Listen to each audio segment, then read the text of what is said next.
Assalamualaikum warahmatullahi wabarakatuh. Perkenalkan, nama saya Ahmad Basyarudin dengan NIM 23101011189. Di sini saya akan menjelaskan tentang materi perekonomian Indonesia, yaitu meliputi peran UMKM dalam perekonomian Indonesia, strategi pemasaran untuk UMKM, ekonomi digital di Indonesia, tantangan pembangunan ekonomi, sejarah dan peran pasar modal dalam perekonomian Indonesia, serta analisis fundamental dan teknikal dalam pengambilan keputusan. Oke, langsung saja. Dari latar belakang, perekonomian Indonesia terus berkembang seiring dengan dinamika global dan kemajuan teknologi. Dalam konteks ini, terdapat 3 komponen utama yang memainkan peran penting, yakni usaha mikro kecil dan menengah atau UMKM, ekonomi digital, dan pasar modal. Ketiganya memiliki keterkaitan erat dengan pembangunan ekonomi nasional.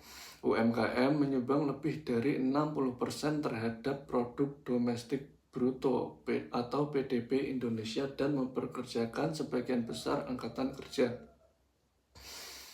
Sementara itu, perkembangan teknologi digital melahirkan transformasi di sektor bisnis dan pelayanan publik, menciptakan ekosistem baru yang lebih cepat dan efisien.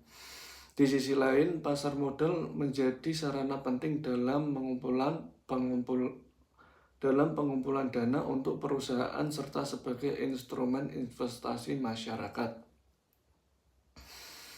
Selanjutnya, yang pertama ada peran UMKM dalam perekonomian Indonesia. UMKM di Indonesia jumlahnya mencapai lebih dari 64 juta unit usaha, dikutip dari data Kemenkop UKM 2023, dan menyerap sekitar 97% dari total tenaga kerja nasional.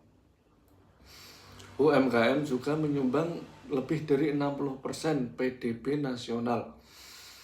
Keberadaan UMKM tersebar di seluruh pelosok negeri dan menjadi penyangga ekonomi lokal yang sangat penting dalam memperkuat daya tahan ekonomi nasional.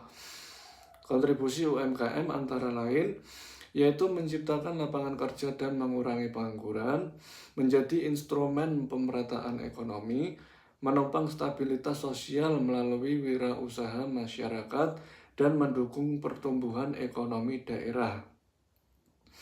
Namun, tantangan yang dihadapi UMKM antara lain keterbatasan akses pembiayaan, rendahnya literasi digital, dan lemahnya inovasi produk. Yang kedua ada strategi pemasaran untuk UMKM.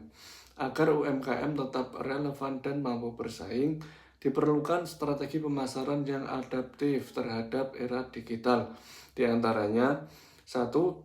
Digital marketing menggunakan media sosial seperti Instagram, Facebook, dan TikTok untuk promosi produk. Platform e-commerce seperti Tokopedia, Shopee, dan Bukalapak juga menjadi sarana penjualan. 2. Branding produk UMKM perlu menciptakan identitas merek, yaitu logo, kemasan, atau tagline yang kuat untuk membangun loyalitas pelanggan. 3. Pemasaran konten atau konten marketing, memberikan edukasi melalui konten menarik dan informatif agar konsumen merasa terhubung dengan produk. 4.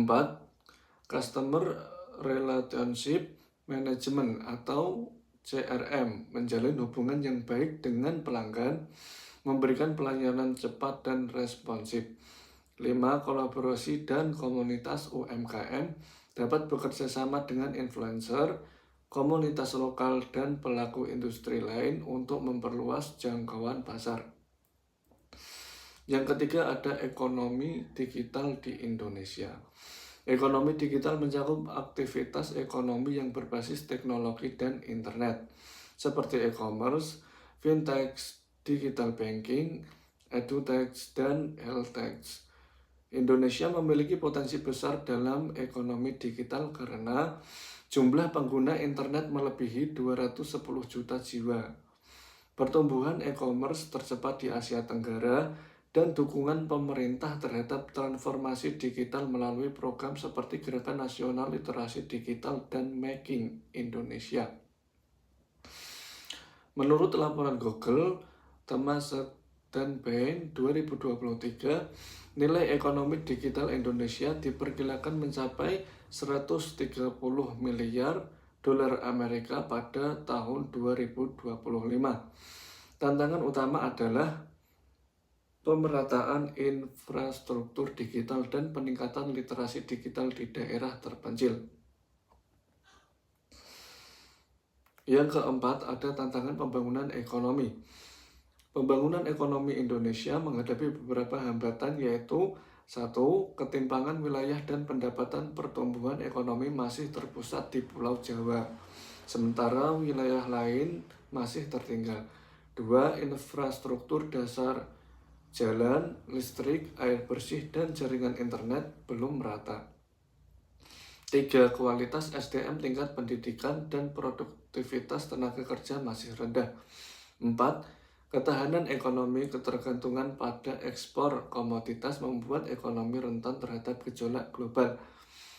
5. Birokrasi dan regulasi iklim investasi masih terhambat oleh perizinan dan kompleks dan korupsi. Yang kelima, ada sejarah dan peran pasar modal dalam perekonomian Indonesia. Pasar modal Indonesia pertama kali didirikan pada 1912 di Batavia oleh pemerintah kolonial Belanda. Setelah sempat tidak aktif, pasar modal modern dibuka kembali pada tahun 1977. Saat ini, Bursa Efek Indonesia atau BEI menjadi pusat perdagangan saham, obligasi, dan instrumen derivatif. Peran pasar modal yaitu menyediakan akses pendanaan jangka panjang bagi perusahaan, meningkatkan efisiensi alokasi sumber daya, memberikan alternatif investasi bagi masyarakat, dan meningkatkan transparansi dan tata kelola perusahaan publik. Indeks harga saham gabungan atau IHSG menjadi barometer utama kondisi ekonomi dan investasi di Indonesia. Yang keenam, ada analisis fundamental dan teknikal dalam pengambilan keputusan. Analisis fundamental dan teknikal dalam pengambilan keputusan investor menggunakan dua pendekatan utama dalam menilai saham. Yang pertama, analisis fundamental fokus pada nilai intrinsik suatu perusahaan berdasarkan laporan keuangan, rasio keuangan seperti price to earning ratio atau PER, ROE, dan DER, prospek industri dan kondisi ekonomi makro, manajemen perusahaan. 2. Analisis teknikal berdasarkan data historis, pergerakan harga, dan volume perdagangan. Alat yang digunakan meliputi moving average, RSI atau relative strength index, chart pattern seperti head and shoulder, triangle, double top, atau bottom. Keduanya saling melengkapi.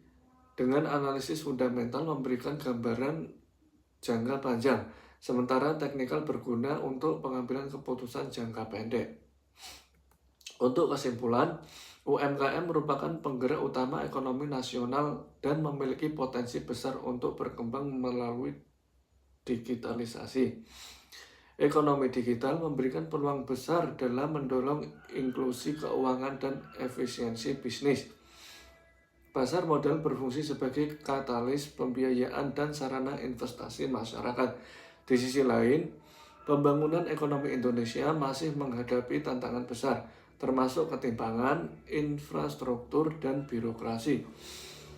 Untuk mengoptimalkan investasi, pemahaman terhadap analisis fundamental dan teknikal menjadi kunci dalam mengambil keputusan yang tepat. Sekian penjelasan dari saya. Semoga bermanfaat. Kurang lebihnya kami mohon maaf. Saya akhiri. Wassalamualaikum warahmatullahi wabarakatuh.